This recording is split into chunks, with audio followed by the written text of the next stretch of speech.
কাঁঠাল মাশাআল্লাহ। এই বান্দার কারণে দেখা যায় না, অন্য সময় উঠেবেন আর পুরো বিশাল দেখা যায়।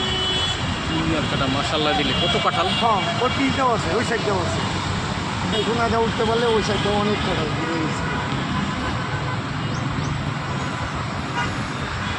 হয়তো এবার একটু বেশি হচ্ছে, আগে এত হয় না।